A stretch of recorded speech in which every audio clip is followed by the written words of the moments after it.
question.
Magandang hapon po sa ating lahat and welcome sa ika-127th episode ng the Filipino SDG Action Hour.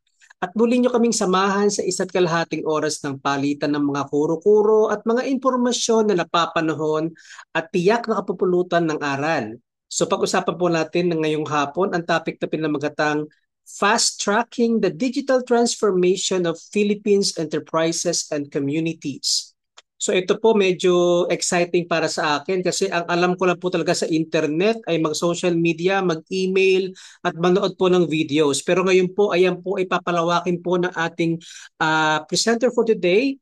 Siya po ay isang renowned figure recognized for his significant pioneering contribution in computer and information technology and is known as the father of the internet in the Philippines. He played a key role in shaping the Philippines' digital landscape. He authored the National Information Technology Plan and chair of the IT Coordinating Council, led its multi-sectoral implementation. He also conceptualized and led three major national initiatives: the Government Communication Network, the Software Development Institute, and the PhilNet project, which connected the country's research and education sectors to the global internet. He also initiated talks with the U.S. National Science Foundation to bring the internet to the Philippines. And as head of the National Computer Center, he directed the planning and execution of government-wide IT programs, establishing it as a leading hub for public sector IT. He also chaired the Cabinet Assistance Systems Ad Hoc Committee that developed the National IT Plan and was later appointed chair of the IT Coordinating Council, overseeing national program across telecommunication, industry, government, education, training, and research and development under the NITP. So ngayon pong hapon, sabay-sabay po natin i-heart, palakpakan at i-welcome Academician William Torres. Sir Torres, welcome po sa Future Earth Philippines. Sir, nakamute po tayo uli. Yeah. Okay. Thank you very much for that long illumination of my past. Sir, just tell me, give me the go once ready na po tayo mag-present.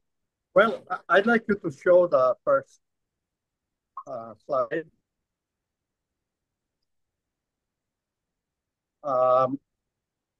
I want to welcome the audience to explore with me a new frontier for our country.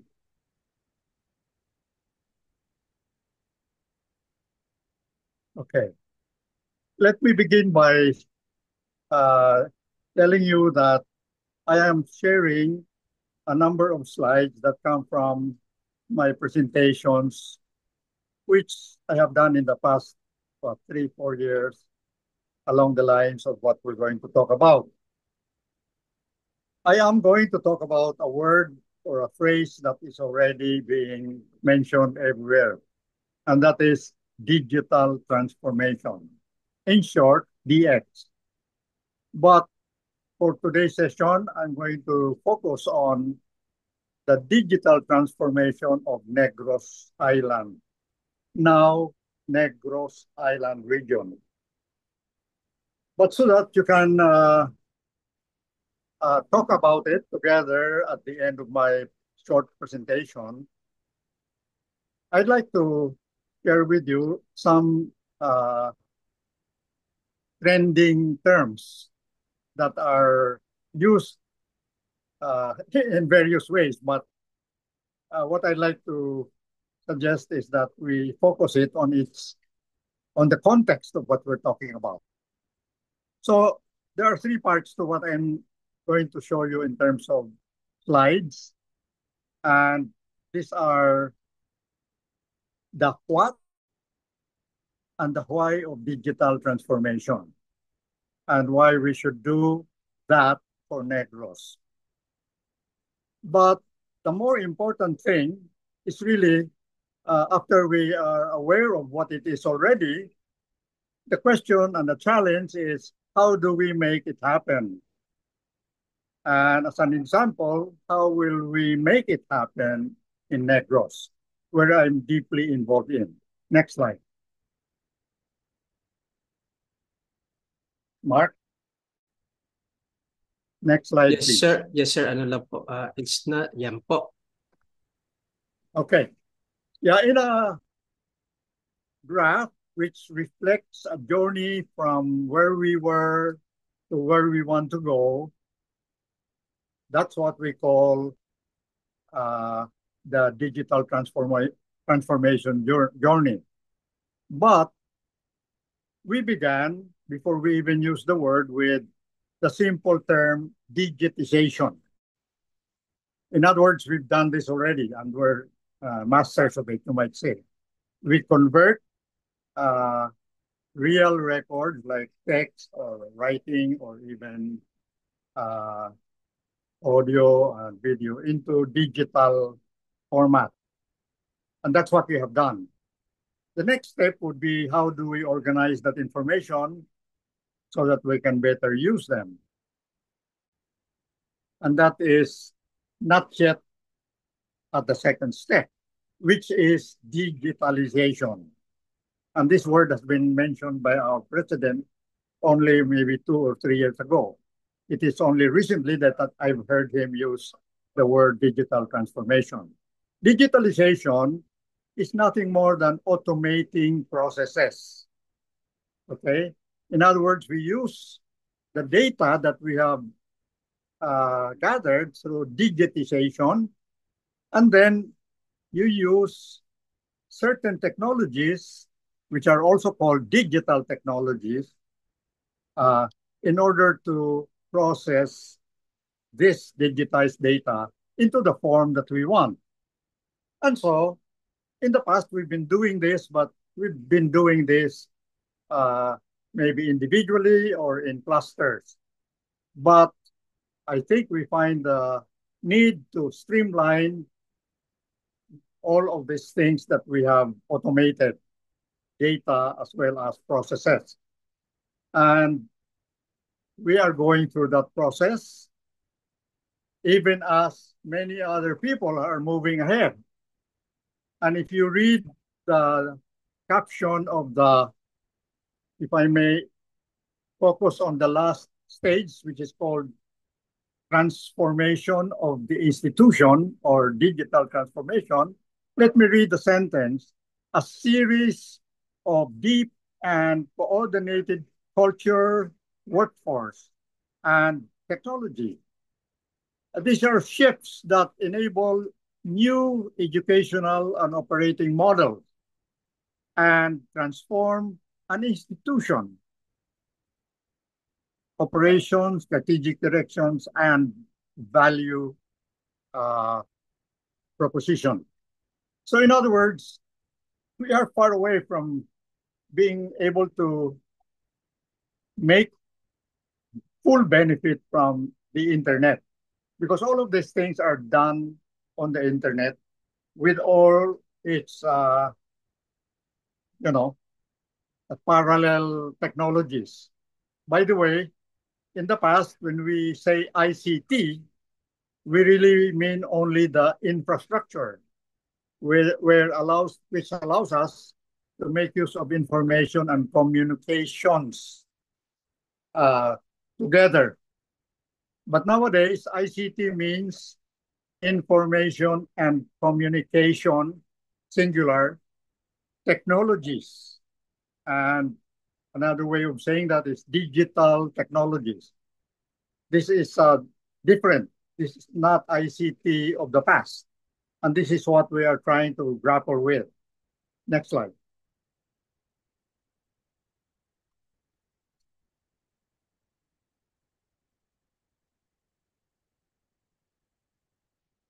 Now, I will not discuss this thoroughly, but a study just before COVID started was made of 8 advanced markets and 14 Asia Pacific markets, including ourselves. And the graph shows you the trend in terms of digital transformation. The best of us countries is Singapore, but we're only maybe 2/3 of the way towards where we want to go. And the advanced countries like UK, USA, and so on, they come in next. Who do you think is next to them? Third, I think it's the Philippines, but it is from the bottom. So out of 22 countries, we are at the bottom. In other words, the 19th country ahead of Vietnam and Indonesia, I think. And that tells us we have a long way to go. Okay, this was published in the 2020, but this is being updated every 6 months by IDC, and we can keep track, but we know that it has been growing at more than 17% per annum up to now. Next. So what I'm talking about was the context of what we're doing on a global scale. But now we look at Negros Island. Negros Island is the 4th largest island and the 4th largest in population in our country. Okay, ahead of Luzon, Mindanao, and in the case of area, Samar, in the case of population, Panay. But we are number 4. And we have a population of 4.5 million people, about 4% of the population. And that is what we're going to talk about next. We have formed a new corporation in December of 2022 in the midst of COVID, and we called it Digital Negros International. I'll explain why it's international later, but let's focus muna on what the goal is. The overarching goal is to make available to all types of enterprises, not people, enterprises in Negros, the best ICT resources, talking about the second ICT I was talking about, digital technologies, and services that will enable people to improve their lives, their communities, and environment, and also most importantly, their means of livelihood. So perhaps I should like you to note that this company is going to focus on enterprises, which includes businesses, government or private, public services, programs, and projects. So it's not just businesses, and it's all enterprises. And the definition of enterprise must be considered, not just business. And DNI's target are those in Negros Island region. And as a note, the main purpose of our company is to help enable enterprises to produce better products and services to their respective clientele or customers. Next slide. And this is our strategy which we formulated way back in the 2020, 2021. We want to establish on a Negros Island region-wide digital infrastructure and city town-wide platforms on which cities and towns can connect to the global internet and also interconnect within and across all towns and cities in Negros. I think I want to highlight the term interconnect, which is now the better way to talk rather than just connect. Okay, to interconnect, which is a richer form of relationship methodology or pathway. There are three important points there.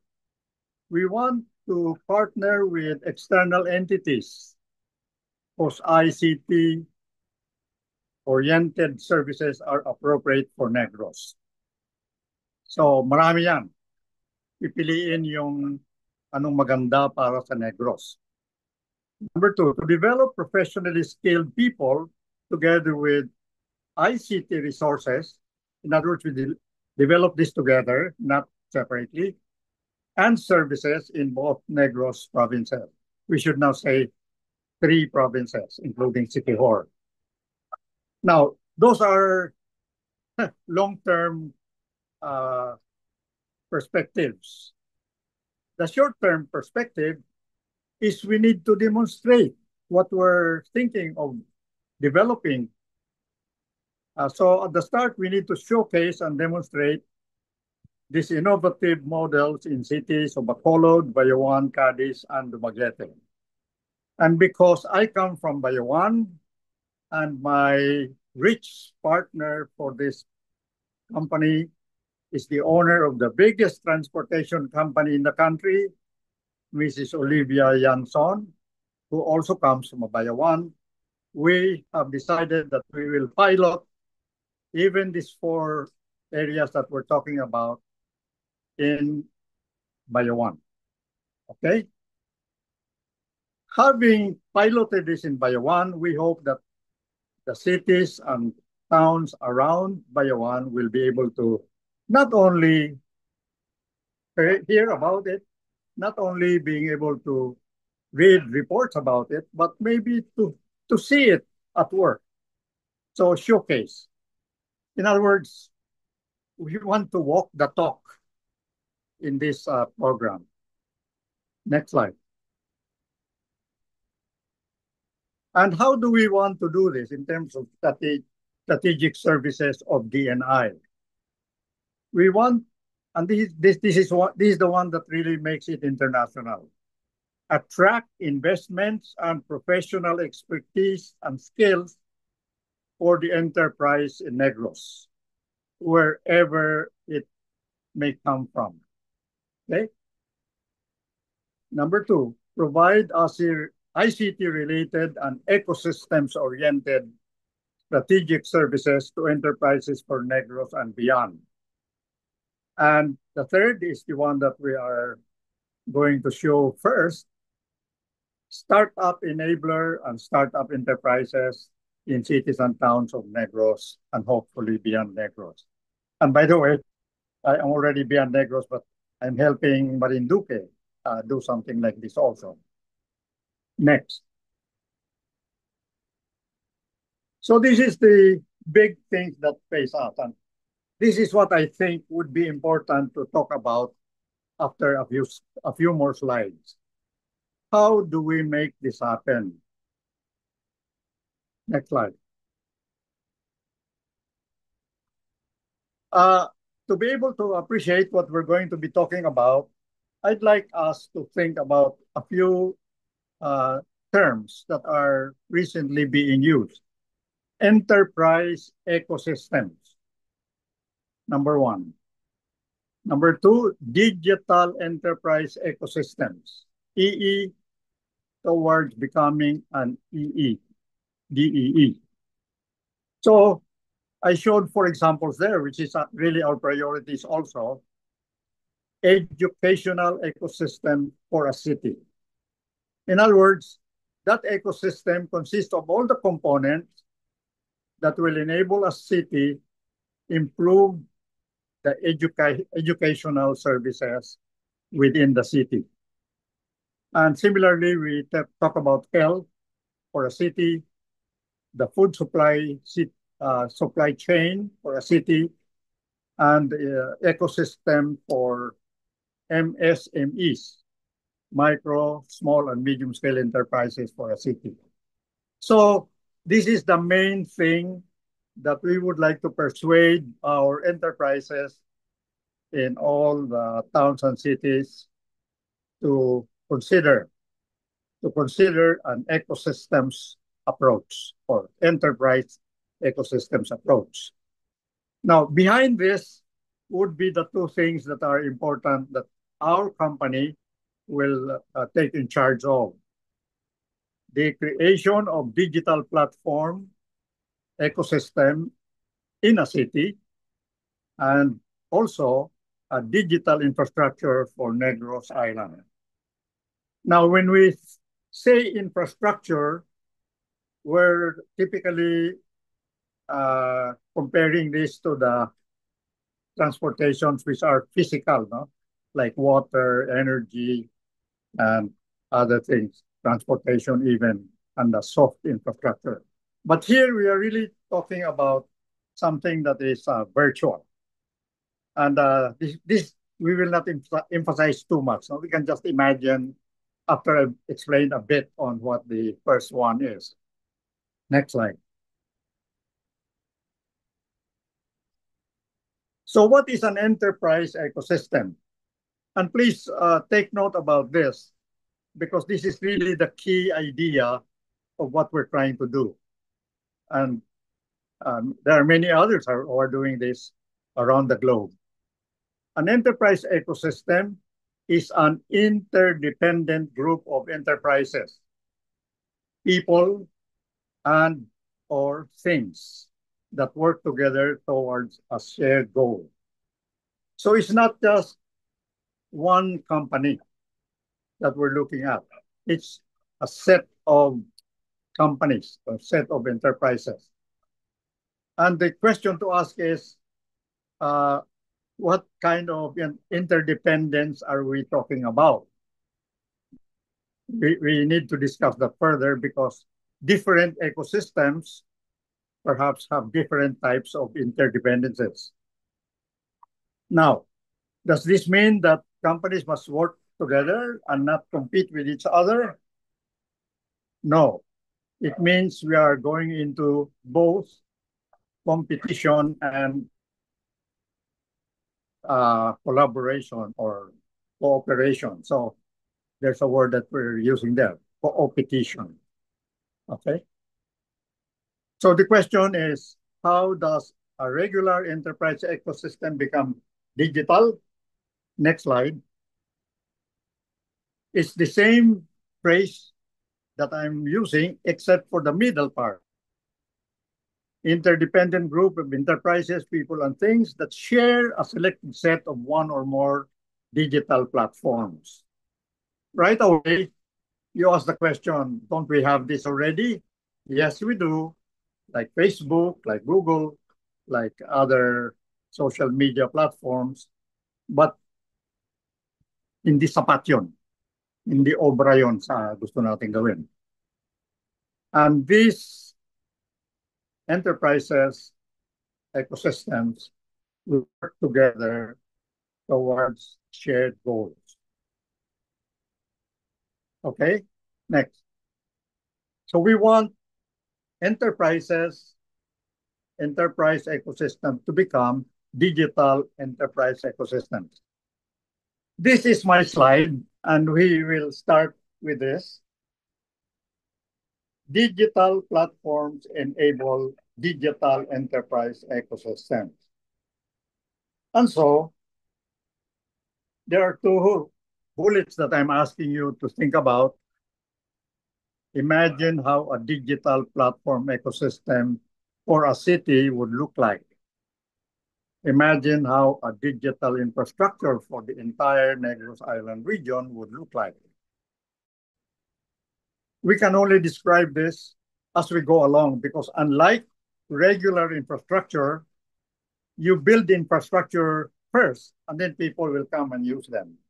Ito, sinasabayan ang pag-develop ng digital platform and digital infrastructure habang dinidevelop yung mga ecosystems and their applications. So this is really a preface to what I'm going to, because national scientist Lourdes Cruz has invited me to talk about what I am doing in Negros. Okay. And I think the reason I had to provide you with this preface is so that you will appreciate what I am doing in Negros. And if you find it valuable, maybe you will come in and participate in it, or you can do it in your own areas. So let me perhaps close the slide and maybe we can show the gallery so that I can just talk about my experience in this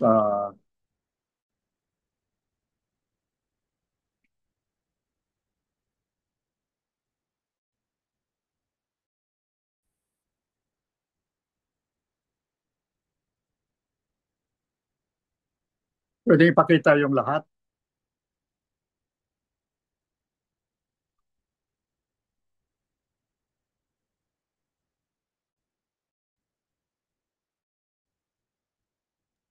Sir, alin po ipapakita po natin, sir?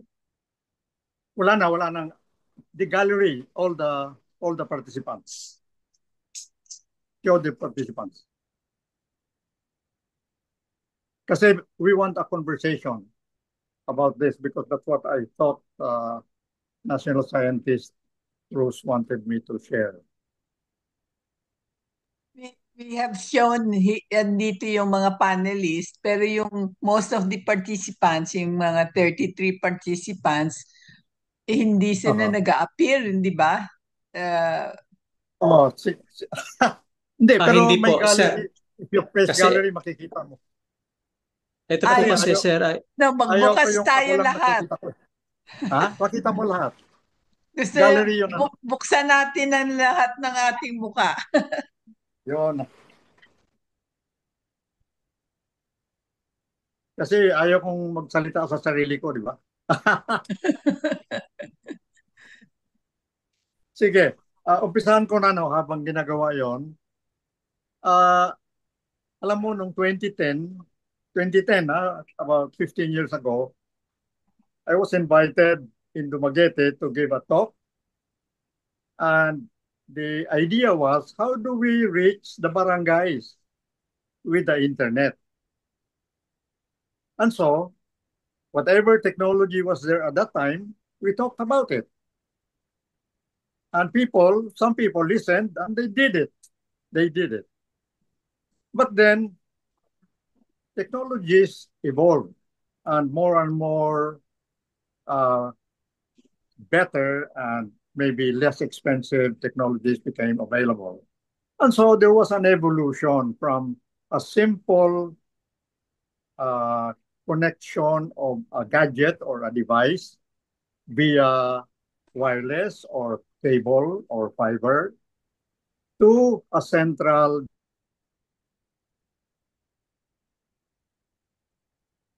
Ano wala? Yan po. Academician Bill Torres po, nawala po tayo. Sir, naka-mute po tayo, sir.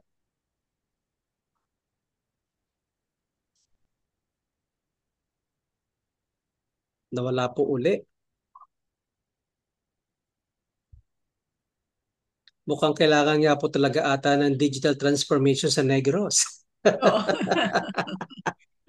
Kailangan pong palawigin at padamihin po ang Fiber optics sa Negros. Ma'am, nasa Negros po ba ngayon si Academician Torres? Sir, yan po, wala po tayong sound.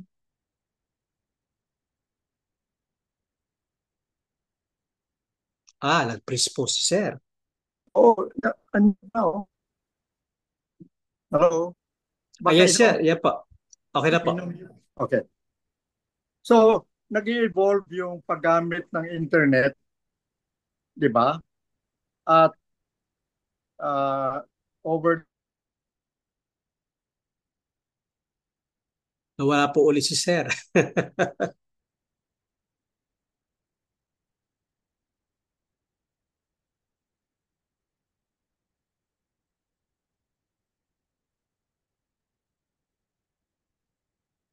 Hello po, Sir Academician Torres.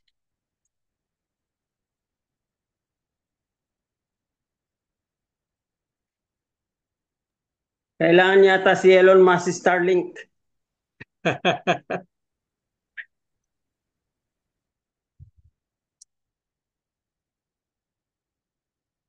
Ako, tamang-tama po ang topic ni Academician Torres sa digital transformation kasi mukha po talagang kailangan talaga na improve ang ating infrastructures when it comes to the internet service. Baka naman matay yung pag nagsabing recording, pinapatay yung aking ano. Sige po. Yan po, sir. You're back online. Okay. Ang word na ecosystem nag-umpisa 1931 pa. And it started with natural science. Nung mga araw na yon, pag nag-aral ka sa isang lake or isang pond, pinag-aaralan mo isa-isa yung isda, yung mga materials doon, yung impact ng mga ibang dumadaan sa pond na yon. Pero there is an interdependence among the living things and the non-living things in a given area, like a lake or a pond, or if you want to make it bigger, an ocean. And so someone in the late 1990s,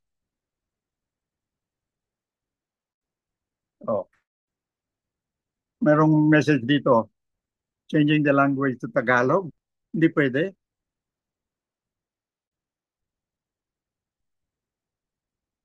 Hindi pwede yung Taglish. Pwede, di ba? Or you want me to speak in English? Ikaw naman ang naka-mute. Sir, pwede naman po yung Taglish. Ako nga po, Taglish po ako mag-discuss eh. Oo nga eh. Oo nga. Okay. Kasi there are other participants, I think, who are probably, I'm in the Visayas, no? So, ang term na ecosystem, inadapt ng isang professor, pangalan niya Moore, yata from Harvard, lumabas ngayon yung business ecosystem. Wala pang COVID noon, no? Late before the turn of the millennium. So, I think the fact that more and more technologies became available to more and more companies, big and small, created the need or the discovery that they can also interconnect with each other. And so the term business ecosystem came about. And then much later, lumabas itong mga nakikita na natin, no? Like Facebook, like e-commerce, di ba? Yung mga ganon. Grab, dumadami yan, di ba? And so, using the technology and innovating on the way we combine them together, lumabas itong word na enterprise ecosystem. So kahit hindi business, kahit na hindi lake, hindi natural, pwede mong gamitin yung term ecosystem. Basta ang importante, pinagsama mo yung enterprises na yon, yung mga tao doon, mga customer nila, at mga gadgets or things, hardware and software na ginagamit. So yun ang ibig sabihin ng ecosystem. So to make a long story short, ang gusto nating mangyari, sa isang barangay, magkakaroon ng ganong klaseng sistema ng paggamit ng internet. Bakit? Kasi mapupuntahan sila ng mga suppliers kasi dadami sila. Kaya lang, kung hindi sila makakabayad ng mas mura, hindi sila makaka-connect, di ba? So kailangan maghanap ng magandang connection na mas maraming magagawa sa connection na yon para ang mga suppliers pupunta sa kanila, sa mga barangays. So, yung term na ecosystem, magagamit na natin hindi lang sa business, hindi lang sa other types of enterprises, but even communities, di ba? So communities. So yun yung idea namin sa Negros na sa isang city, ma-reach niya lahat ng barangays. Di ba? Kaya lang, hindi niya magawa yon kung hindi kayang gagastusan ng mga taga-barangay o ng even ng gobyerno na ang ginagastos kwarta din, pera din naman ng mga taga-barangay, di ba? So yun ang idea, to lower the cost, to improve the usability, di ba? The applicability of the technology and the other processes that are to be used in making a living, in getting an education, in getting government services, whatever. You want it better and better. So if I may give you a specific example of what we will do in Bayawan, there is already a fiber uh, subterranean or undersea cable fiber that lands in the city. And on the whole Negros Island, there are at least 5 such landing points on that island.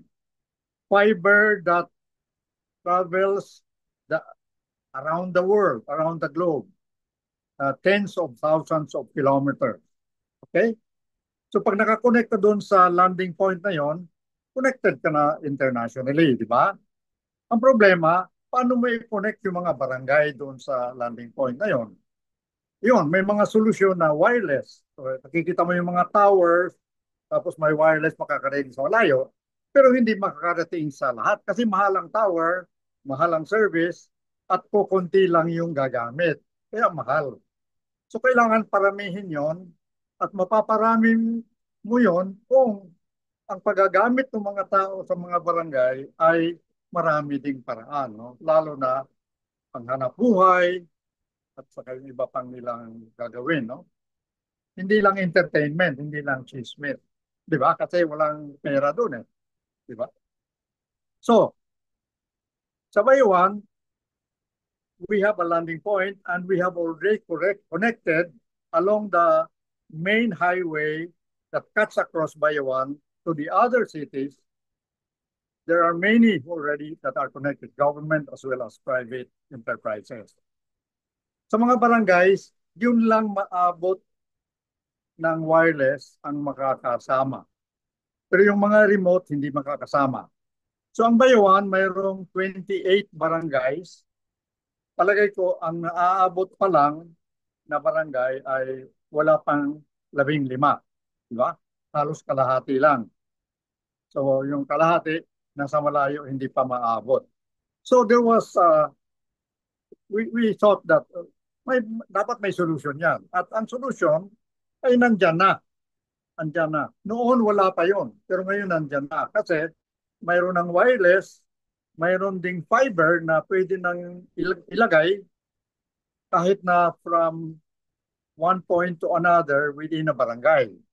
Diba? So pag pinagsama mo yung kombinasyon na yon, hindi lang mararating mo yung mga barangay at mga enterprises sa barangay, malaki pa yung makukuha nilang bandwidth, number one, so they can use it for business, and it will be more secure, it will be more reliable, it will be resilient, yung mga ganong properties. Kasi pag kinailangan mo sa business, di ba, maraming gumagamit, hindi maaaring papatay-patay ka palagi, di ba? So yun, there is a way of solving it. And the way that I have called it which is not very well understood pa in our country, but beginning to be understood even in other countries already, is what I call the Digital Enterprise Ecosystems Approach, DEEA. Okay? Ano ba yung Digital Enterprise Ecosystems Approach? Kung isipin ko sa yung goal na long term para sa lahat, ito yung pag-iisip ko. Dapat makagawa tayo ng mga digital enterprise ecosystems sa bawat towns kasama ang mga barangay para sa health, para sa education, para sa food, para sa kung ano-anong pwede pang gawin na worth spending money connecting to the internet, no? Isa yun sa goal. At sa tingin ko, obvious naman yung pag maraming gumagamit at mas maraming pagkikitaan yung paggamit, mas ma-afford ng mga tao. Mas kakayanin nila magbayad.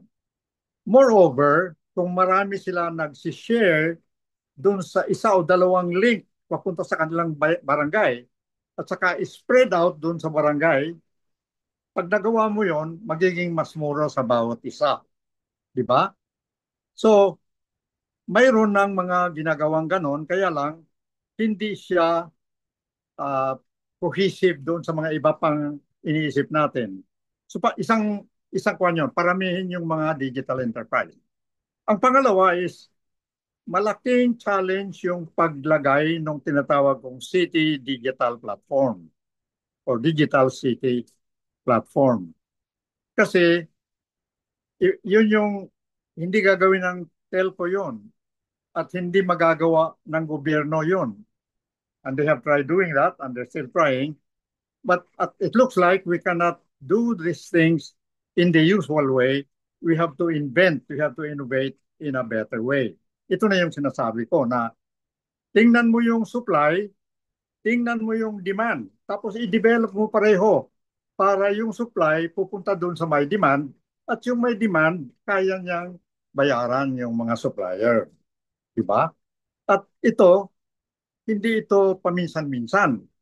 All the time. Diba? Real time, all the time. Ganon. So, pag naisip mo yon, isipin natin, education.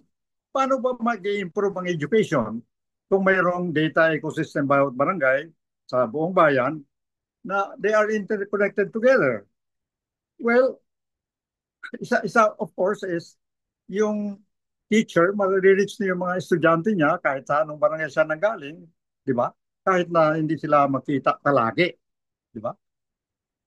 At yung mga teachers at saka estudyante sa isang barangay, pwedeng magsama-sama para pupunta sa isang lugar, sa barangay center, para makinig sa isang magtuturo sa kanila na hindi maituro ng kanya-kanyang teacher, no? Ang mga subjects like STEM, di ba? Mahirap ituro yung mga yon. So, maraming magagawa. Another example sa health. Mahirap mag-treat ng mga may sakit na nasa barangay. Kasi kailangan pumunta sila sa bayan para mapunta clinic sa bayan at hospital at kung minsan doktor. Kung minsan walang doktor kahit nasa bayan. Diba? So anong paraan para malalaman ng doktor na nasa bayan yung may sakit na nasa barangay? Pwede niyang malaman at kung kakailangan, dadalhin yung pasyente sa bayan. Pero kung pwede namang matreat yung sakit, di ba? Yun ang tinatawag consulting, no? Ng sa medicine. Maraming examples na maraming hundreds of examples that can be done. And this is where if you influence the users, the enterprises in particular, that they can do these things without having to pay for resources, then I think they will. Diba? And this is the mission of DNI to make that happen. Now, why do I need a Negros Island region infrastructure? or maybe a higher platform. Well, para ma-connect ko yung lahat doon sa mga resources na wala sa bayan o sa city at wala rin sa Pilipinas. Di ba? Wala sa Pilipinas. So, may paraan na ma-combine mo yung mga resources na yon, makapunta sa city na yon na mas mura at mas reliable at mapagkikitaan. Mga ganon. Di ba? So, sa buong Pilipinas, kung gagawin natin yon island by island or province by province or region by region, sa tingin ko ang tungo noon ay digital transformation of the country. Di ba? So, gusto ko rin idagdag na hindi madaling gawin. Di ba? Madaling isipin, mahirap gawin. Bakit? Mayroong tinatawag na digital divide. Di ba? Ang digital divide, ang sinasabi, hindi makakonect sa internet. Isang klaseng digital divide yan. Mayroong isang klaseng digital divide na skills digital divide. Mayroong skills sa bayan o wala nga sa bayan, lalo na sa barangay, wala rin. Diba? So, paano nila malaman kung paano gamitin yung mga pangangailangan nila? And then there are other things that have to be developed. But in sum, what I'm really saying is we not only need to develop the supply part of the technology, but also the demand part. Because sila talaga yung makikinabang doon sa supply. By combining those two and all its nuances, what I'm saying is it will increase the possibility of improving their lives, education-wise, health-wise, and making a living wise. Yung ganon. Diba?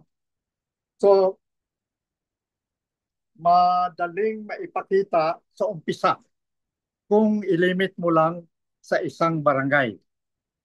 Kaya lang, ang resources na kakailanganin mo para magawa yung sa isang barangay ay unaffordable sa barangay. So, kailangan gawin mo yon, kumbinsihin mo yung LGU na gawin natin ito sa LGU kahit na maglalagay tayo ng digital platform, halimbawa para sa education lang, alam natin na yung digital platform na yon ay magagamit for health, for agriculture, and for other sectors, no? So, but magastos yan, sasabihin nila. Hindi eh. Unlike building roads, unlike building transportation system, ang capital na kailangan is not much at the beginning. It only grows as the demand grows. Yun ang tinatawag na operational capital rather than asset-based capital na i-invest mo sa umpisa. So, yun ang example ko, pero pag inisip mo citywide or townwide, at lalo na pag inisip mo province-wide and then region-wide, sa tingin ko, mapapabilis yung sinasabi ko sa title, fast-tracking the digital transformation of enterprises and communities in our country.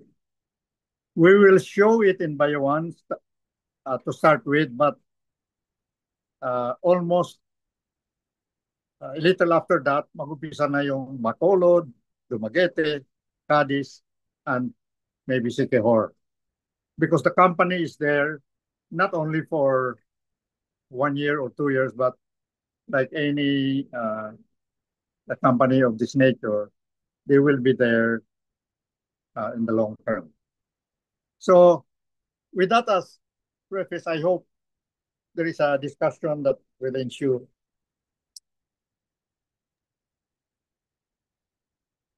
Okay. So, Academician Torres, maraming salamat po sa pagbigay po sa amin na enlightenment tukol po sa importance po ng digital transformation, lalo-lalo na po sa pag-improve po ng livelihood ng bawat community. Now, we're going to open the floor sa ating pong mga panelists and attendees for questions and clarifications.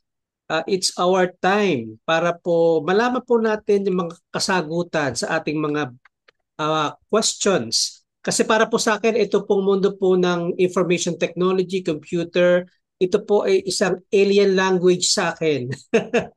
So ito, ang alam ko lang po talaga sa internet ay mag-Facebook, social media, internet, and research. Now, let's ask our questions.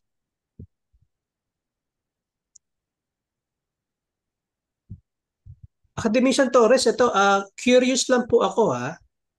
Pwede. Kasi nakita ko po dito, kayo po ang father of the internet in the Philippines. So sir, at the very young age, back in those days, na wala pang internet, wala pang computer, sir, bakit po nagkaroon kayo ng eagerness and talagang desire na i-pursue itong unknown field back in the days? Ah, mahabang usapan yan, pero mag-umpisa tayo sa pag-graduate ko sa college, mechanical engineering ang ating buong degree, no? 1955 yan. Wala pang PC yan. Wala pang internet yan, di ba? So nagturo rin ako, turo akong science, nagturo akong math, hindi mechanical engineering kasi nandun yung, at doon ako nilagay. Sa Mapua where I graduated and also in Ateneo later. Di ba? Ngayon, nagkaroon ako ng pagkakataon na makapuntang US. Nakuha akong scholarship, di ba? So, nag-aaral ako ng computer science na kahit zero, less than zero ang alam ko about computer science at that time. Kaya lang naisip ko, bakit ba, ano ba yan? So, nagpunta ako. Ah, maniwala kayo, wala akong alam. Kaya lang, alam ko yung science, alam ko yung math, di ba? So yung mga interview sa akin, nalalaman nila yon na may connection dalawang yon. To make a long story short, nakapag-aral ako, nakakuha ako ng doctorate sa computer science 1970. Ako ang unang Pilipino, by the way, na nakakuha nun. Di ba? Tapos, panahon ni Cory, nagiging head ako ng National Computer Center. Ngayon, may mga Pilipino sa US na gusto makipag-usap sa mga Pilipino sa Philippines kung paano sila makakatulong sa atin sa Pilipinas. So a group of us were asked to go to the US to present our requirements, our needs to these Filipino groups. Di ba? So kinuwento namin yung, ako may dala akong proposal about internet na, no? Pero iba yung inisip ko kasi wala pang internet. Di ba? So, habang nagsasalita ako sa Washington, isang forum sa Washington, may isang European na nandun sa audience. Pagkatapos ko magsalita, ang sabi niya, would you like to meet my friend who is the executive director of the National Science Foundation of the US? Palagay mo ano sagot ko? Siyempre, oo, di ba? So the following day we went, and that is when I learned that the internet was going to be commercialized, was going to be spread around, not limited only to universities and government research institutions. So pagbalik ko sa Pilipinas, kinuwento ko yun, kinukonvince yung mga tao, uy, kailangan natin yung internet. Well, may mga nagsasabi, nakakonect na kami sa Hong Kong, nakakonect na kami sa Australia. Dial-up connection. Tama, sir, dial-up. Okay. So, kinampanya bale, convince ko maraming tao, matagal, 2 taon na ako ang nagka-campaign dyan. Convince ko na kailangan magkaroon tayo ng internet. March 29, 1994? No. Yeah, 1994. Nagkaroon ng internet sa Pilipinas. 64 kilobits, $10,000 a month. Okay? So, can the Philippines afford that? No. Di ba? So, the idea of spreading, and that is the key idea of what we're trying to say. You have to spread the use of expensive technology so that it becomes affordable. Yun ang ginawa. So, yun ang sagot sa tanong kung paano ko na Pero sir, ano yan? Meron po ba tayong mga hesitations uh, from other? Kasi, sir, kasi dati kasi naririnig ko, bata pa ako, oh, ba't mo kailangan ng internet? Meron naman telepono, hindi naman kailangan ng computer, sir. Ayun Ano yung nga? mga naririnig ko ng bata ako eh. Pwede naman Yeah, mag-usap sa well, telepono, ba't kailangan pa ng ako, internet? ako narinig ko yun sa isang scientific meeting. Ang sabi nung nag-explain ako, importante pa ba yan sa pagkain? Importante pa ba yan sa pambayad sa eskwelahan? Mga ganon? Well, expected naman yun, di ba? Hanggang hindi mo talaga naaral o later nakita na, uy, kikinabang ang iba doon, di ba, hindi mo gagawin. Pero yun na nga, siguro that's the purpose of learning things, di ba? Tama, That's sir. the purpose of uh, meeting challenges. Hindi wag ka na lang maghintay. Kamukha ng ginagawa natin ngayon. Available sa atin ang texting. We became texting capital of the world. Sino kaya ang kumita doon? Sir, dalawang kumpanya ang kilala kong kumita doon. Okay. So, So, sir, tama yung unti-unti sinabi niyo. nagbago. Yes, sir. Buti nga nagbago, sir. Wala yung hesitation ng mga higher na nasa rangko at in-entertain po ang introduction ng internet sa ating bansa. Meron pong question Pwede, si Sir po. Sige Mark, po. pwede ko lang idagdag, no? Para ma-update. Alam mo, itong national meeting namin or national conference namin sa NAS, Opo. we began to talk about what we're talking about. Di ba? That Mhm. even the scientists and the people that work with them must be interconnected, di ba? Into some sort of ecosystem, digital ecosystem.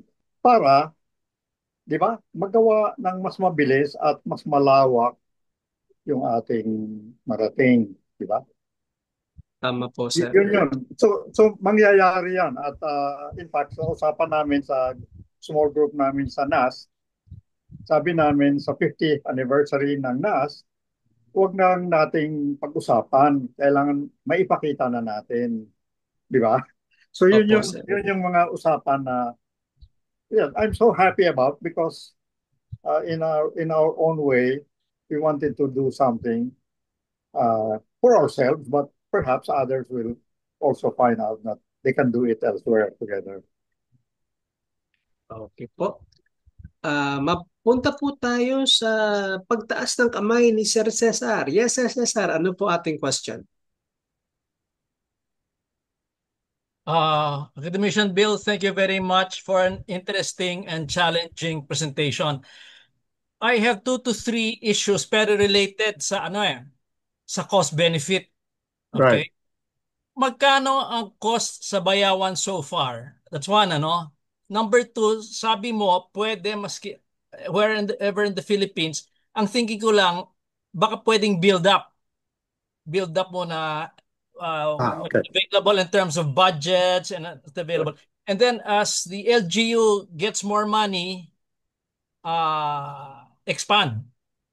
Yeah. Okay. Tama And yun. thirdly, I think that's why an importante yung cost benefit because dapat ito social cost benefit instead of commercial cost benefit eh. Right. Because you mentioned educational ecosystem, health ecosystem, and all that. And you mentioned about the poor barangays. Yeah. Okay. Well, my Sige. answer to the first part of your question is the typical business really needs capital, di ba?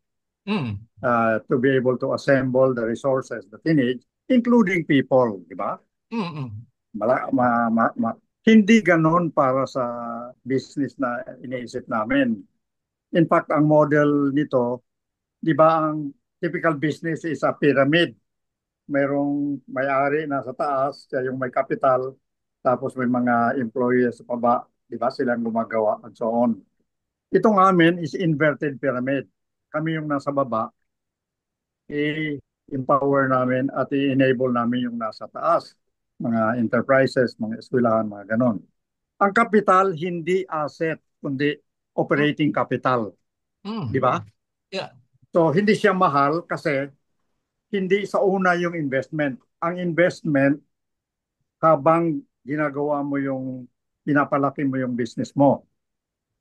Kaya yung sinabi ko doon sa first part of my presentation, ang dalawang business strategy na naisip namin is i-attract namin ang investment para sa mga enterprises, hindi para sa DNI. Kasi kung i-post namin sa DNI yon, agad-agad hindi namin kaya, di ba? So, sabi namin, i-enable natin yung mga enterprises sa mga bayan, sa mga cities, no? Na makikita nila yung value ng internet interconnectivity.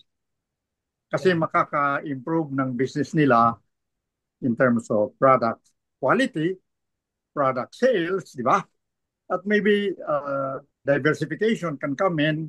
We can go into not just selling raw, but processed materials. Yung ganon. Yeah. Diba? So, ang unang ginawa namin talaga is raising awareness that there is a way of looking at development in a different way. Di ba? Na ang capital hindi sa umpisa. Ang capital habang lumalaki kayo.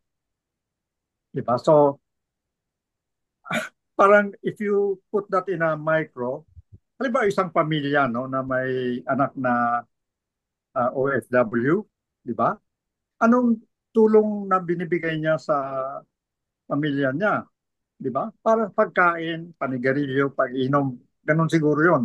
Pero pag sinabi mo, oh, meron kaming project dito sa community namin, pwede ba yung binibigay mo sa amin, doon natin ilagay para may ano?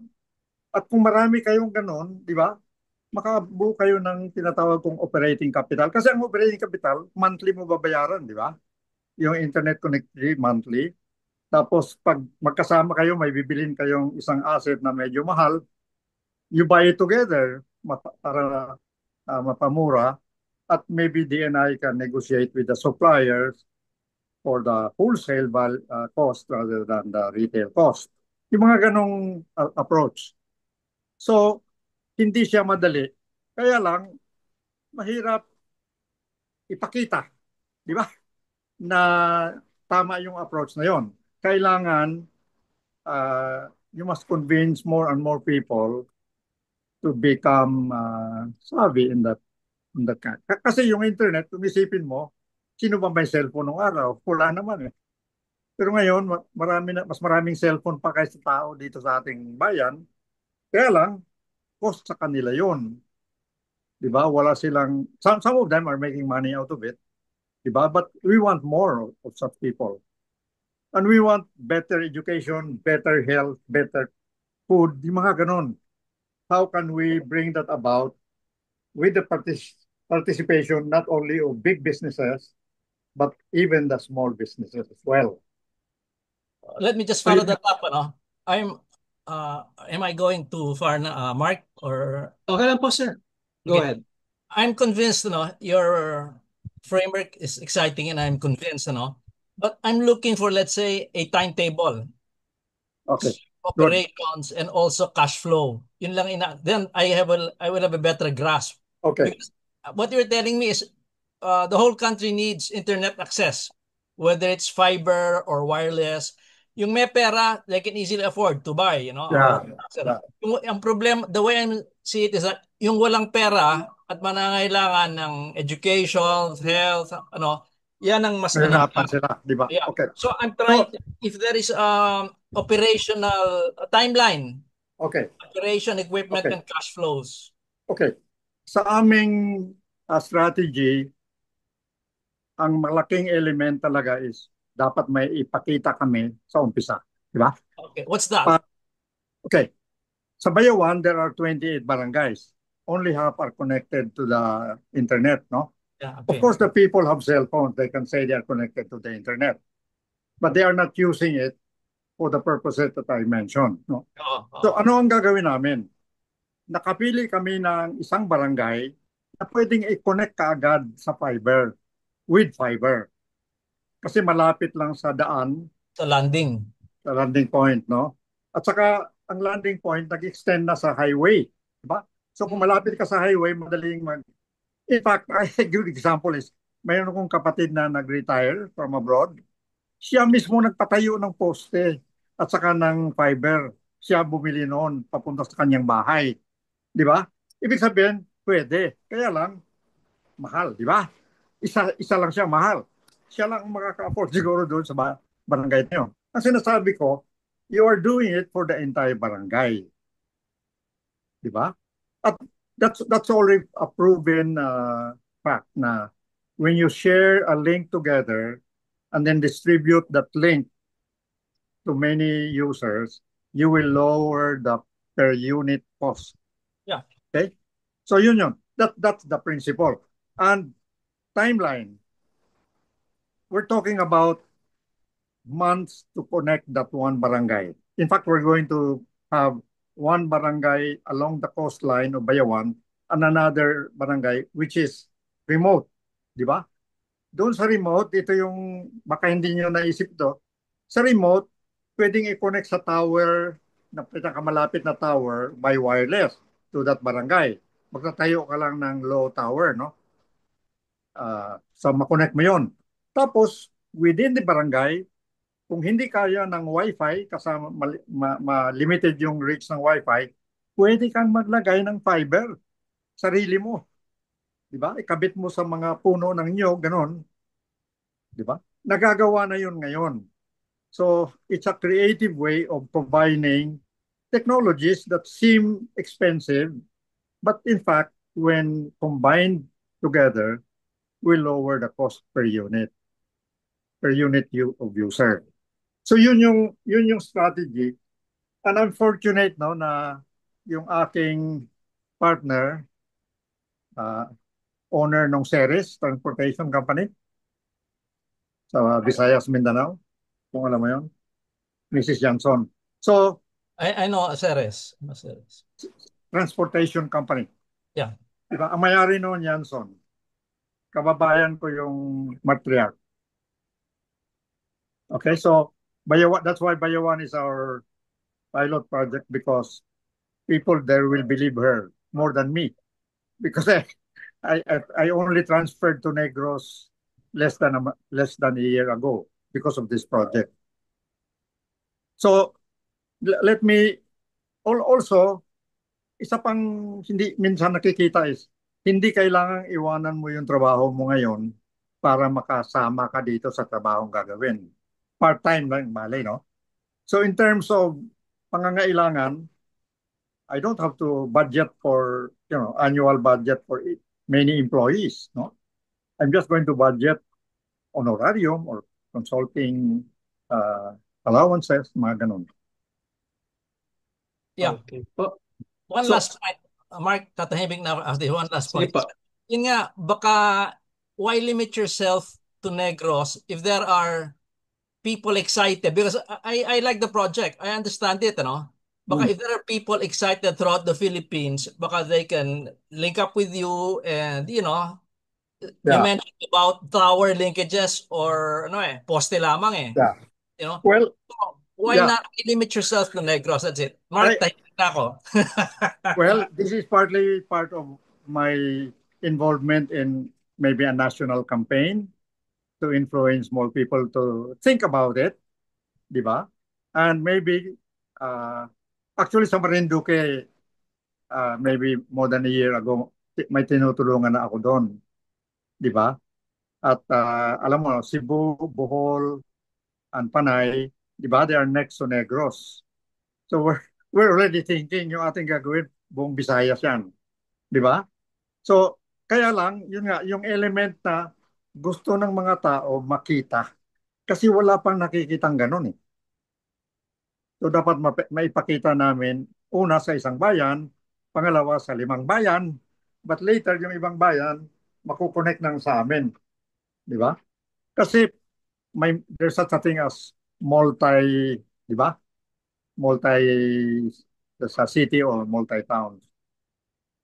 Metro towns pala. Ganun. Magagawa ito. Kaya lang, yun nga, siguro ang isa pang mahirap isipin is, paano mako-convince yung mga tao na sasama sila dito. Ito yung siguro mabanggit ko sa iyo na kung hindi kami nagpuntang Bayawan, hindi namin malalaman. You know, Bayawan, because of the last elections,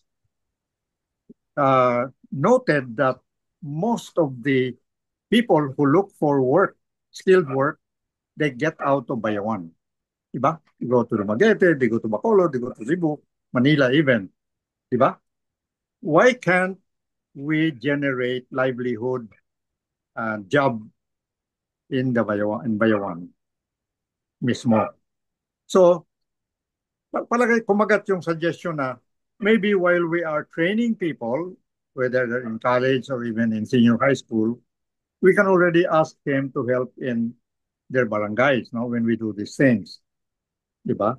And so, parang kino-combine mo yung resources na hindi kailangan mag-hire ng full-time employees. Ito pang nakagulat, siguro magugulat ka dito eh. Bayawan City has more than 120,000 population. Okay? Ang sabi nila, ito talagang hindi ako maniwala eh. 92% of those who are employed in Bayawan are employed by LGU. Can you imagine that? Hindi ako naniwala kasi nung tinanong ko, what about this company Ceres? Hindi kasali yan kasi ang opisina nila wala sa Bayawan. Di ba? So, there are employees outside of Bayawan that they do not count. But in fact, it is because of the internet that they are able to work outside of Bayawan. So, they are now committed. Ito na yung kumbinsido na sila talaga na dapat i-connect lahat ng barangay and doable, no? I think in 1 year's time, we can do that. Kasi nag-iisip na sila, kung hindi natin makonect lahat ng barangay at the same time, ganito, cluster natin sila. Sila nag-isip nito, hindi ako. I-cluster natin sila, 3, 4, 5 barangay together. I-connect natin ang isa sa kanila by wireless. Di ba? And then, mula sa isang yon, mag-spread out sila by Wi-Fi or by fiber, which is already doable. Di ba? So, sila mismo na. Ito na yung sinasabi ko na you need to cultivate the demand side, hindi lang the supply side. Thank you po, sir. Sana po matupad po ang ating project na may connect po ang buong Bayawan o totality of Negros, Negros. Negros yes, sir, sa connection Negros po ng Island internet. in 3 years. Opo. Mapunta lang po tayo dito sa question po ni Mr. Vincent Janse. So sabi niya po dito, beautiful topic. And to Academician Torres, for the benchmarking of Negros Island interconnected interoperable internet, should the Negros province start from building its own data center that will power up the project?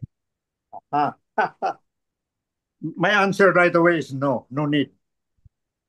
Alam mo yung sinasabi kong dalawang level ng platform, no? Isa sa city level at isa sa island level or island region level. Lahat ng resource na kailangan ko nasa cloud.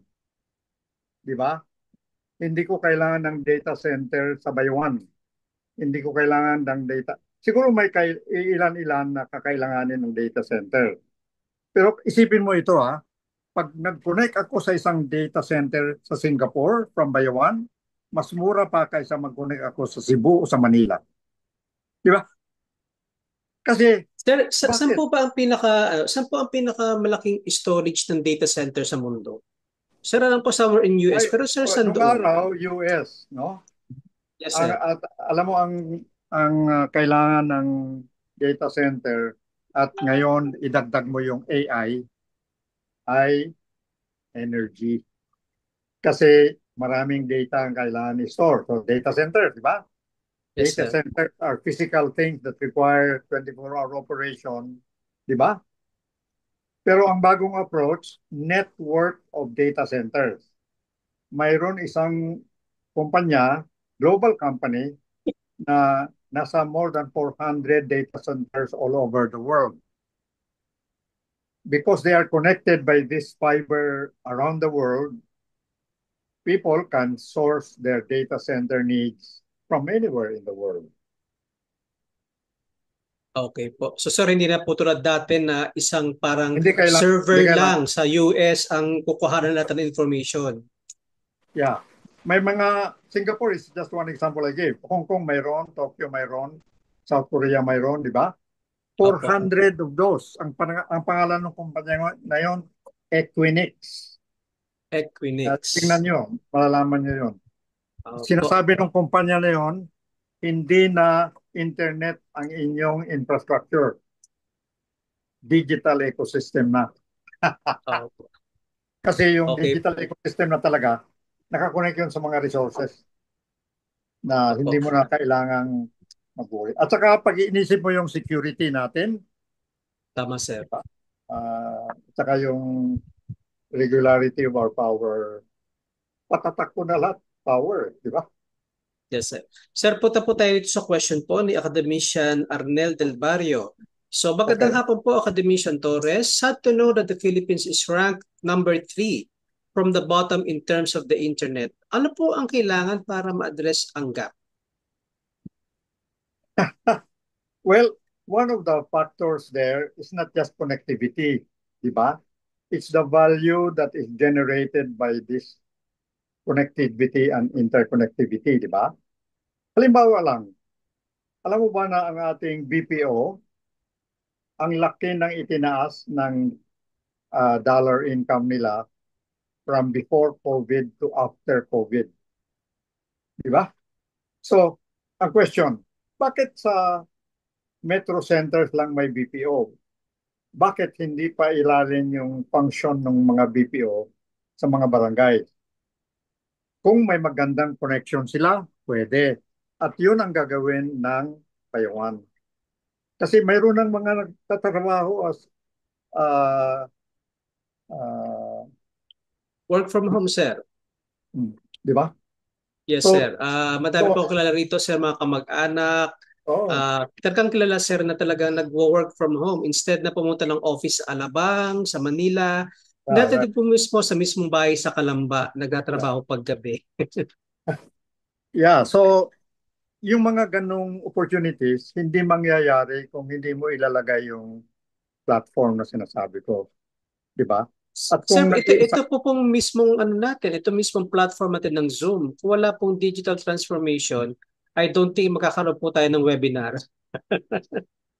Well, itong webinar natin is a primitive way of interacting, di ba? Sir, primitive pa to. Primitive ano po bang mas advanced sa ginagamit natin ngayon?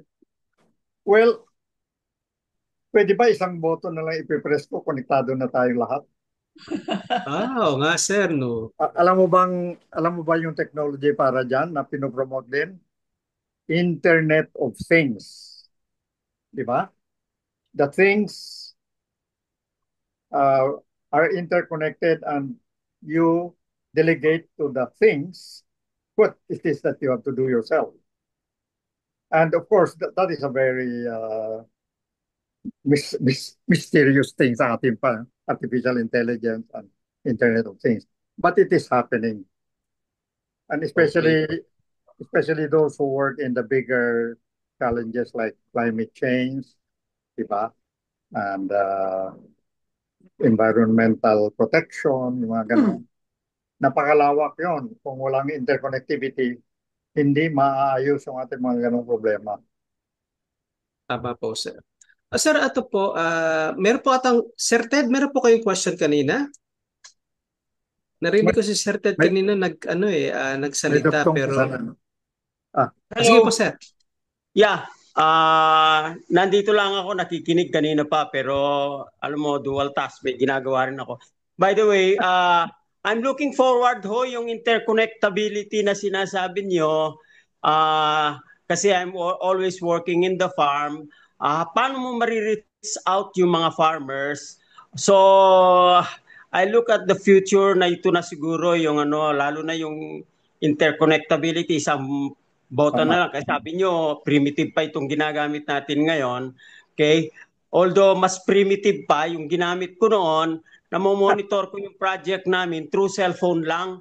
Tapos nag-uusap lang kami ng partner farmers namin. Okay? So, hindi ko nakikita yung bukid. Sana kung nakikita ko yung bukid, immediately I can Pare, give them some mayroong suggestion technology and prove it. Okay? may technology para doon. Opo. So, Alam mo yung virtual yun po reality. sana ang gusto naming malaman kung meron ng technology na ganon. So, I can go over the Philippines giving advice to the farmers. So, I don't need to go to the farm, which is very Yes, expensive, time-consuming, etc. correct. Okay. So you can visually see what's happening, di Opo. ba? At any time. And not expensive. Yun ang point eh. Kung Yeah. mayroon kang platform para doon at maraming makakagamit noon, di ba? Mm. You are Opo. sharing very expensive infrastructure for one person or one entity. But if there are Yeah. many of you, it becomes... And I think even the gadgets will become less expensive kasi more and more people will buy. People, Right. ngayon alam mo ba na ang telepono, yung ginagamit ng iba, pang text lang talaga. Di ba? Hindi nila, hindi nila magamit for... Kaya lang, walang value sa kanila kasi. So, ano gagawin namin sa gadget na pareho ng ginagamit ko kung hindi nila magagamit for other purposes? So, maganda ang prospect niyan at, well, there are two proofs of that. It's already happening in many places in the world, no? And of course, it happens first in for example, European countries, no? European countries, hindi pareho ng US na isang country malaki, di ba? Pero ang Opo. European is made of several countries. Alam mo, the level of interconnectivity among them is really very high. And the level of development of ecosystems is also very high there. And sometimes we like to just look at what is happening today and what might happen in the near future. But sometimes it's better to look at ano bang pag-umpisa nila nung nag-umpisa sila. Dapat doon na rin tayo tingin. So, Yeah. so maraming challenges, not only in the physical things that you have to do, but also in the mental things. Kasi bigyan ko lang kayo ng example doon sa binanggit mo. Napag-usapan na namin to, hindi lang ako, no? I talked to one of the councilors of Bayawan, number one. I've talked to the person who is in charge of agriculture in Bayawan. Okay?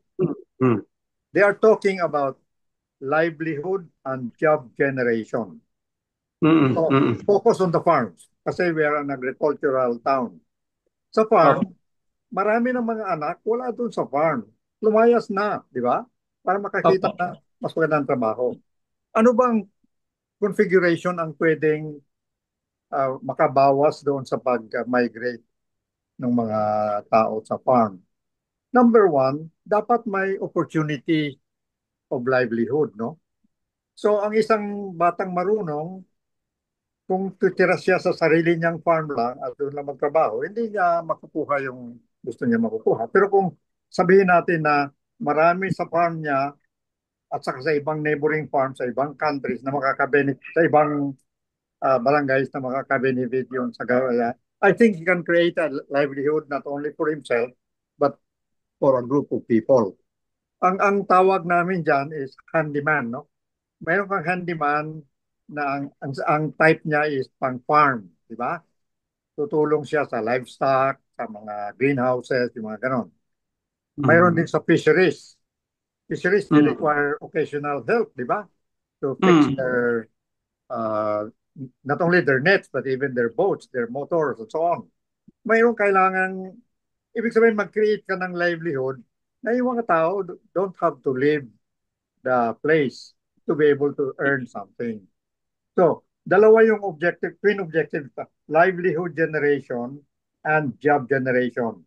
And not only job generation per se, jobs that will be available and livelihood that will be available within Bayawan. So, para hindi alis yung ano. Yeah. Yes, sir. Meron po akong question. Siguro, sir, last po to, bago po tayo mag-close. Sir, meron po akong nakita na isang doktor na nasa ibang bansa, Pero sir, I think sir, siya po ay nasa Europe. Pero siya, through internet and through the use of robotics, nakapag-opera po siya ng isang tao na nasa Taiwan. So sir, bilhin nyo sir, Europe ka, Mangyayari yun. mag-opera. Sir, ang Mangyayari question yun. ko po, ayan po ba ay available din po kaya? Posible din po ma-approach sa mga, tulad po ni Sir Ted, tulad ko po na agriculturist, na instead na pupunta po ako sa isang farm, meron lang virtual reality o kaya ano, na kung saan, ayan, pwede ako mag-consult, sir. Kaya yun, di ba? Ang mahal doon yung gadget na gagamitin, di ba? Kasi pag computer na may intelligence na ang gagamitin mo, di ba? Ngayon, So sir, mga gaano katagal pa po kaya from our time period na mangyari yun, sir? I think it's already here in some places. Okay, I'll give you an example, no? I went to a town in Negros Oriental, August of 2023, almost 2 years ago. Kinonect na niya yung lahat ng barangay niya by Starlink. Alam mo yan, di ba? Yes, sir. Starlink ba o SpaceLink? Starlink, di ba? Starlink po by Elon Musk. So, nangako yung mayor na siyang gagastos ng pera natin para sa isang taon sa bawat barangay. Pero sabi niya sa mga barangay, sa susunod na taon, kayo na maghanap ng paraan na makakabayad kayo ng cost na yon. Diba? Ang unang cost ng gadget about 30,000 at saka ang monthly cost ay mga 3,000. Yun, diba? So, malaking pera yon. Kaya lang, ang nakita namin unang example is similar to what you're saying. There is a doctor in town and there is a patient in a remote barangay. Di ba? Pwede silang mag-connect para malaman. Teleconsultation, sir. Hindi, visual. Kasi pwede na yung visual. Di ba? So, yung example nung nagtanong kanina, virtual reality yun. Para niya makita yung nangyayari sa farm niya real time, di ba? Hindi siya kailangan nandun. Anong kailangan mo lang doon? Yung camera, di ba? At saka yung connection, di ba? Yes, sir. Of course, may mga processing dyan na pwede mo ring mabili kasama na AI at Internet of Things dyan. Pero all of that can only be made possible if the costs are being shared. Because our people are not yet at the level that they can afford these kinds of technologies. Yes, sir. At the same time, isa po tayo sa buong mundo sa may pinakamahal na internet price. Tama yun. Tama yun. Now, let's punta po tayo sa question po ni Sir Cesar. Yes, Sir Cesar. Academician Bill, just a follow-up, ano? Oh. Sa pinag-usapan mo, ano ang position ng DICT dito? Ako natutuwa na nagkaroon na ng region na Negros Island Region, di ba? Region 18 ang number yata na gagamitin doon. Alam mo, ang dalawa yung regional centers, Bacolod and Dumaguete. Okay. Nalaman ko na DICT mayroon ng office sa Dumaguete ngayon. Di ba? Dati, nagtatanong sila sa akin kasi taga roon ako. Nagdinghid ako ng DICT nung araw panahon ni Cory. So, may connection pa rin ako doon. Ngayon, malapit na sila doon. So, ang point kasi ito yung the connection between bureaucracy and politics, no? Ang politicians gusto nila makita ng results within their term, di ba? Ang bureaucracy, napipressure na hindi nila maisip yung pang long term. Di ba? So, ang iniisip dapat natin yung pang long term at talaga ko hindi politician nagdedikta noon yung mga user. Di ba? So, yun yung nakikita ko sa mga gagawin natin. Ang impact ng DICT, magbabago rin sila. Di ba? In fact, mabanggit ko pala yung ginagawa namin sa Bayawan. No? Sabi ko, sa LGU ito kausap na namin from top to bottom sa Bayawan. Mayor at saka councilor. Sabi ko, ang aming purpose sa DNI ay hindi tutulong sa City Hall. Hindi. Kayo ang ayos. Kung may kailangan kayong consultant, siguro i-refer ko namin kayo sa consultant at tumulong kayo. Ang kailangan nating pag-usapan, sabi ko sa kanila, is paano nyo ba mababago yung public services ng buong bayawan? Di ba? Kasi public services, hindi lang kayo yon. At saka hindi ang tao pupunta sa city para makuha yung service na yon. Dapat ang magkagawa ng services, yung mga tao rin, di ba? Para mabawasan yung 92% na ini-employan nyo. Ilagay natin yung pera ng taong bayan doon sa ano. So ang isang kausapan yung head ng agriculture, alam mo ba ang budget ng agriculture, 10% of the era of Bayawan, which is not that small, is devoted to agriculture. So that person who heads it is convinced. Now we have to change by changing the configuration of how to use that money. Diba? Hindi lang yung dole out, diba? Tingi-tingi dole out, tulong. Dapat tulong na, diba, long-term, steady, yung tinatawag na sustainable, which is the theme of our. Just to So yun, summarize, gagawin na namin yun. but just to summarize, for national DICT, parang the impression I get is that kulang sila sa perspective. It's bureaucracy versus politics. So, sayang. Well, yun na nga, they are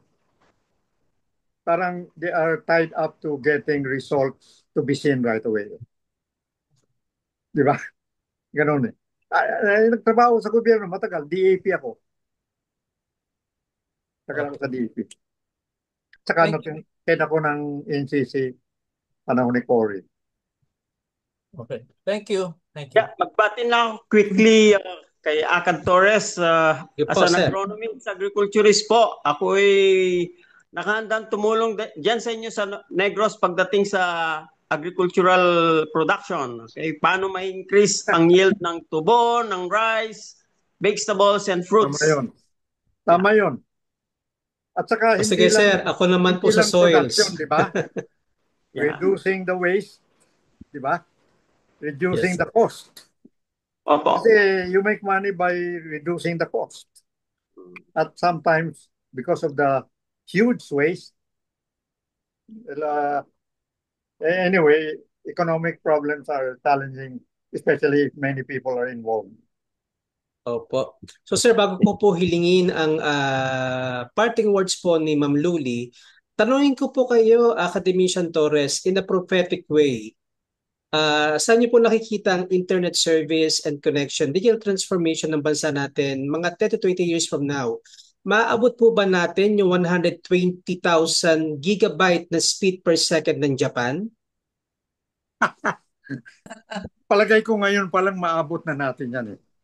So kaya natin, so 120,000, 25,000? Para maabot mo yon, trabahuin mo yung demand side. Di ba? Kasi hindi lalaki yung bandwidth mo kung hindi ginagamit, especially for wealth generation. Di ba? Kung puro consumer-oriented use, di ba? Mahal. Saka, of course, mahal, konti lang bibili nun. Ito, palawakin mo yung paggamit at palakihin mo yung value ng paggamit. Di ba? Para ma-afford ng mga mas maraming Pilipino. Di ba? At saka sa tingin ko, yung mga big businesses, they know how to do that. San Miguel, mga ganon. They know how to do that. But remember, they also have to deal with the small enterprises. Sila yung suppliers. Di ba? Sila yung dapat tulungan din nila, and maybe together we can help the smaller guys. Kasi remember, when the poor people become richer, they will buy more. Di ba? Yes, sir. So Ma'am Luli, pero po kayong gustong sabihin? Magpapasalamat lang ako ng maraming salamat dito sa pagpapaunlak mo sa amin. Natatandaan ko yung sinabi ng kapatid kong bunso na nag-aral yun sa Ateneo naging teacher daw kayo. Sino ba? At meron daw pare na nagtuturo rin ng mathematics na ang hirap daw intindihin ng ng math noon. Pero nung tinuruan niyo sila kung paano yung tungkol sa math, mas naintindihan daw niya lahat ng sinabi niyo. Kaya Talaga. mahusay sa pagtuturo. Ah, dapat siguro kasi this will be used by all our departments itong sa digital, magkaroon talaga ng digital transformation na bigyan ng malaking budget ng government. Yeah. Well, At saka sa education, sa health, tama. in building up the demand side. Yeah. The demand side is where they will invest, no? Because the suppliers, kaya lang, ano ba, lulin lang tawag ko para isa. Oh. Kaya lang, yun nga, sometimes, remember the story about laptops, di ba? Ang mahal ng value ng isang laptop kaysa regular value. At saka yung mga project like internet for the public, dapat libre, ganun.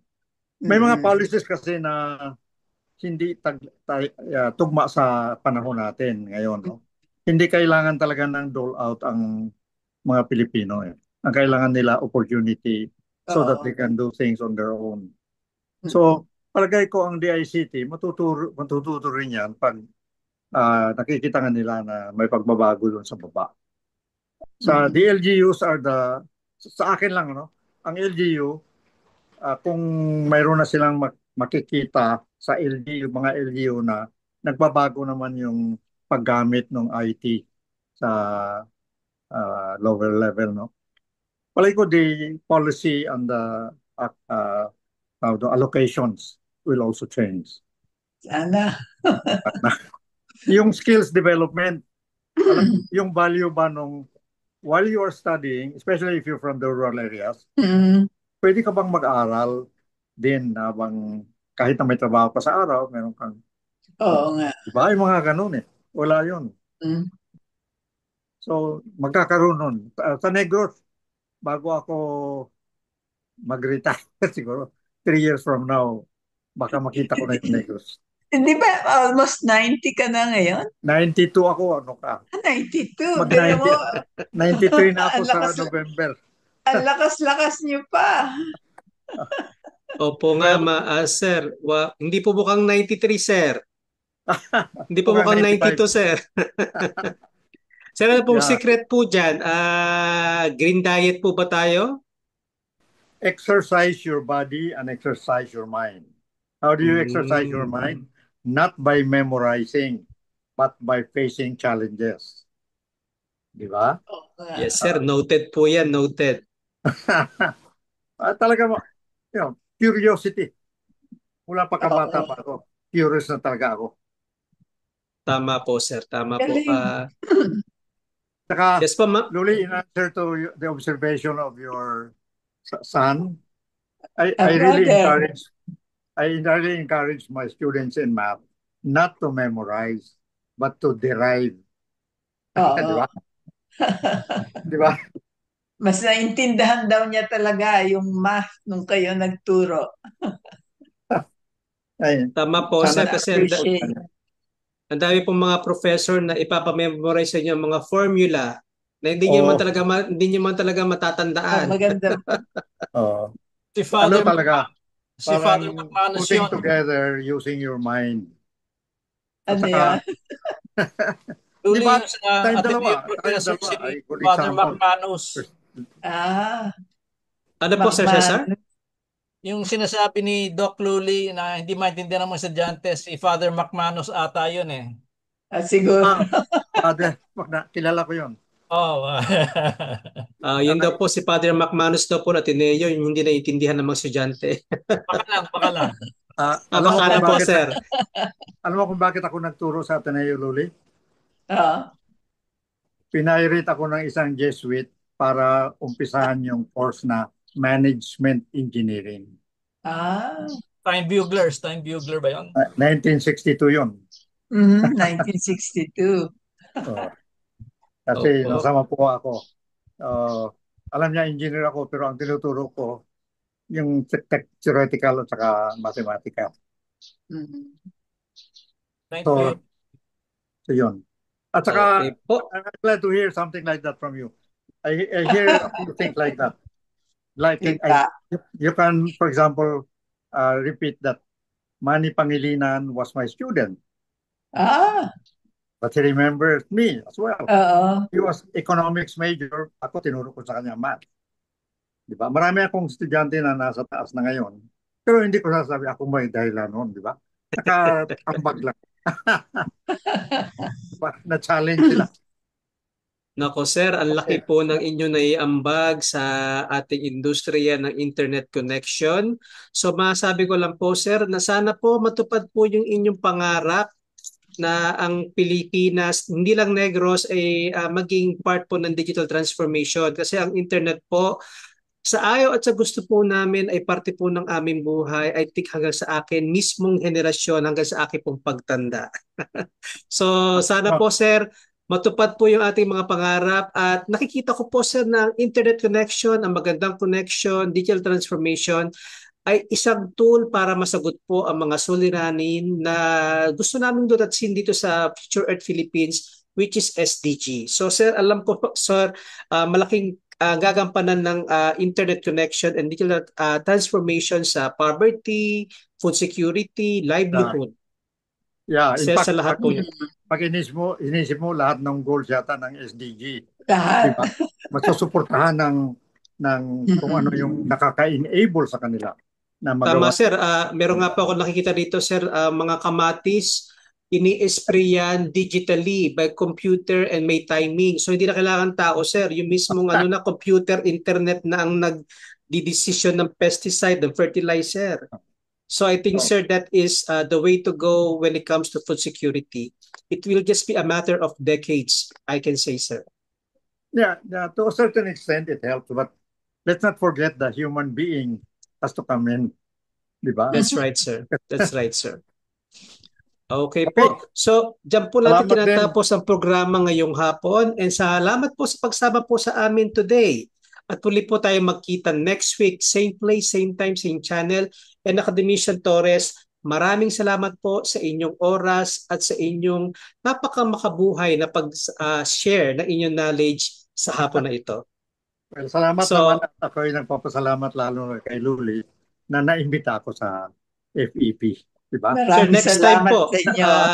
hopefully, Maraming Academician salamat. Torres, hopefully this is not the last. So sana po, pag meron pa po kayong mga pwedeng i-share sa amin na pwede naming itawid sa SDG, sana po, mapaulakan niyo po kami. Yeah. Again Okay. po, maraming salamat and yes sir. Sige, salamat din sa inyo, lalo na sa iyo na nagsusuporta sa mga ganitong mga pamamaraan para umunlad ang ating bayan. Yes sir. At kasama po kayo doon, kasama po tayong lahat at tayo pong lahat ang nakikinig. Let's enjoy the rest of the weekend and see you again next time. Bye for now. Okay, bye-bye. Bye. Off na tayo.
Ayan. Maraming salamat, Mark.